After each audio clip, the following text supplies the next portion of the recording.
sustainable agriculture, humane animal husbandry, protection of the wild creature in its habitat. All of these things are actually required by the covenant of the Old Testament. Yahweh is declaring, the land is mine, period. Land's mine, and I need it to be as fertile for the next generation as it was for this generation.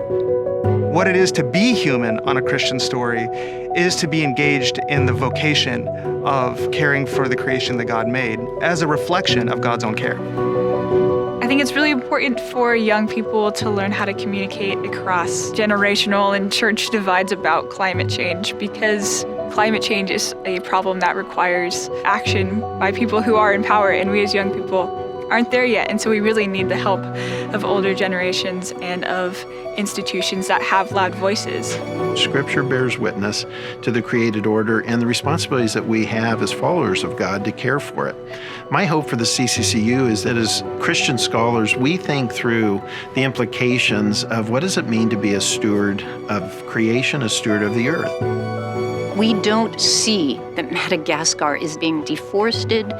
We don't see what's going on with flash flooding in Haiti. We don't see the impact of mountaintop removal in Appalachia. So we don't see the impact of environmental degradation on the widow and the orphan. I think the uniqueness of this workshop is that we're bringing students here and exposing them to a variety of perspective from experts in environmental science and communication strategies and theology, philosophy, social science, economics, and the goal is to equip them to use these different tools, in a sense, to become master craftsmen as they go out and try to address these problems. We want to be active, and so the workshop is also organized in such a way that it has very pragmatic pieces to it. Being in the garden and knowing what working on a garden sustainably can do, knowing about what you can eat, and that's the foundation for the whole workshop, having a strong biblical basis for both reflection and action. We'll address how to communicate within Christianity, within evangelicalism in particular, to try to approach climate change from a reconciling perspective and heal not just creation, but heal our relationships to one another.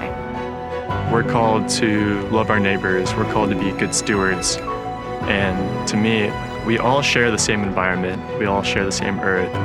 Wouldn't you want to take care of it and love your neighbor by taking care of the space that we all share?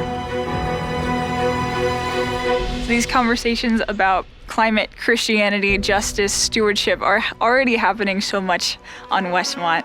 And so it makes me really excited to bring in a whole bunch more people to join in and just to see how we can take what we've learned from our discussions and actually use it to make a difference.